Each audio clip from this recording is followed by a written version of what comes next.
Hallelujah. सबको जय मसीह की। आज का टॉपिक है विज्ञान से बढ़कर परमेश्वर का वचन।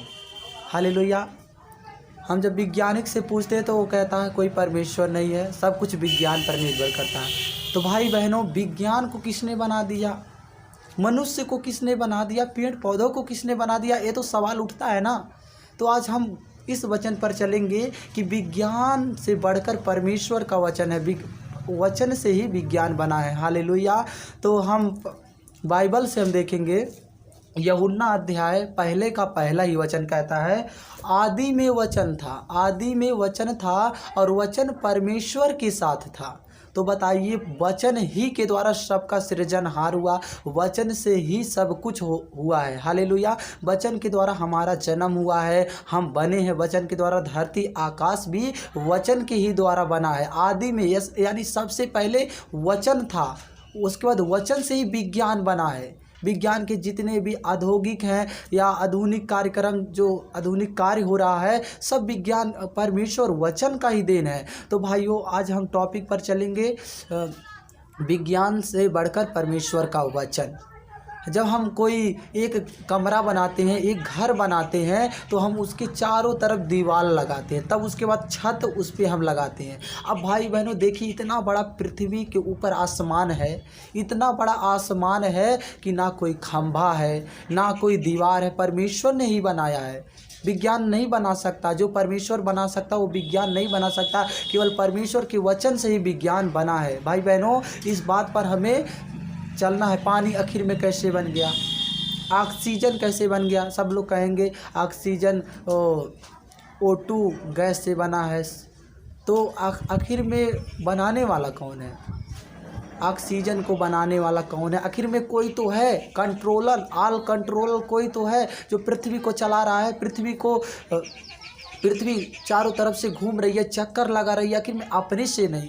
हम कोई कार्य करते हैं तभी वो कार्य होता है। तो इसीलिए पूरे वर्ल्ड को बनाने वाला, पूरे संसार को रचने वाला, धरती आकाश को बनाने वाला वो परमेश्वर है। तो हम उसके वचन से देखेंगे। हालेलुया। हम उसके वचन से देखेंगे। एक बार प्रभु यीशु मसीह और उसके चेले समुंदर के उस पार जा रहे थे, तो समुंदर में आंधी आ गया। तो उसके चेले प्रभु को उठाने लगे, प्रभु आंधी आ गया। तो परमेश्वर यहाँ पर कहते हैं, अल्प विश्वासियों, तुम भयभीत क्यों होते हो?